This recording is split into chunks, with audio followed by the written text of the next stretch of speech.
What's up, YouTube? So I'm on my way back from picking up parts in Philly on the Roosevelt Boulevard, and so I had some sheetrock fall out of the roof at the shop and damage a customer's car. So we started a claim. The car is a little jacked up, and now my ceiling's got a problem.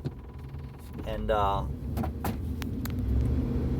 so we called in. I talked to this insurance guy, sent him the estimate from the body shop to fix the car. Once he gets the estimate, he calls me. We talk about it, and then he says, you know, the check's in the mail for the damage to the car. So I'm like, okay. I said, well, what about the estimate for securing the ceiling and fixing the sheetrock that fell out? He says to me, well, you got to open a separate claim for that. And I'm like, huh? Open a separate claim? It's all one claim. The ceiling fell out, it damaged the car, right? I need this all fixed.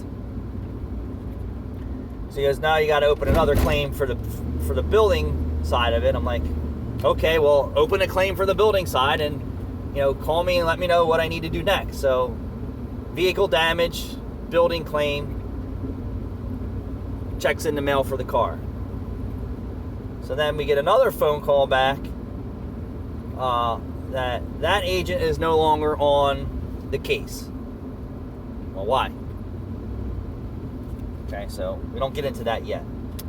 So then the next part of this is there's a new assigned agent, and he's coming out to look at the building. Mind you, this is a month later, right? 1 month later. So no check for the car yet. So he comes out, introduces himself, looks up on the roof, asks me how and why the ceiling fell out. I'm like, I really don't know. I said, it's loose sheetrock. I said, I never see any water in the shop from rain. I said, but I do maintenance the roof. It's a flat roof. Because they do need maintenance yearly. That's, you know, just the way that they are. The capping needs to be mucked in all the time because of expansion and contraction. I said, but I can't get a roofer to come out here and give me an estimate. I tried 2 local guys, no luck. And now I got to go to a big company for that. And I'm not a roofer, so I don't really know. So then this adjuster is saying, well, you know, I don't think this is going to be covered because there's got to be a cause. Well, the cause is the ceiling fell out. It didn't happen because of me. You know, it's an old building, so on and so forth. So he says, oh, it's going to be a couple days before I get back to you. I need to read your policy.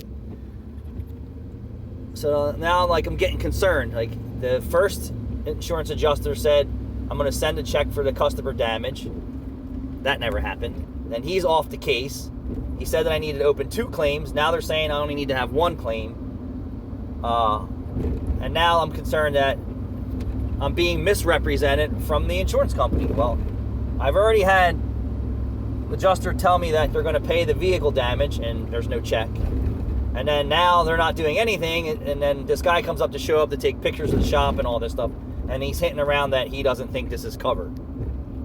Well, I've already was misrepresented by one of your insurance agents, and how do I know that these guys are going to represent me that they're going to do me do justice on my current policy? How do I know that their people are capable of interpreting my insurance policy in my best interest? Because the language, and then the language that's typed up in many agreements can be interpreted in many different ways. So this is a sticky situation, and I feel that I'm going to get screwed here. So this morning, I went and looked around the shop a little bit better, and I found water stains coming down the paint in the second bay, but I've never seen water in the shop. So that stain is rain or moisture, so that's water intrusion. Did this guy see that? I don't know, but I took pictures of it. He should have brought it to my attention. That's what he does for a living. I don't do roofs and water intrusion problems unless it's a car. And then I went in the office and I seen the similar snail trails. He said, well, there has to be a hole in the roof somewhere that we can visibly see. Well, that's not the case. You know how many cars that come into my shop that have water intrusion? That there's no holes that I can see, but the water's getting in the car? So at least I have pictures now of that, you know, it's water intrusion Not necessarily raining in the shop. But yeah, I don't feel that they have my best interest, and I think I paid $20,000 a year for garage keepers insurance for my building. And I've been broken into many times and paid out of pocket, not dealing with the bullshit from them, waiting for them to come out and assess and say that what they're paying for or not what they're paying for and what they're not paying for. I mean, I just have to keep moving. It's a business. They break the windows, I got to fix the windows, I got to get it fixed. They tried ripping the meter off the building, I got to get that fixed. I don't have time to dick around with, are you paying for this or are you not paying for this? I mean, so I don't know. I'm going to keep you guys posted on this, but to me it feels like they don't want to pay for anything. And my point is this adjuster an expert in water intrusion? Why and how did it fall out of ceiling? Well, fucking something happened, dude. We weren't walking up there and it fell out. Something happened, right? The nails got loose from vibration, moisture, humidity. It is what it is. So thank God that I found water stains to support that there's water intrusion.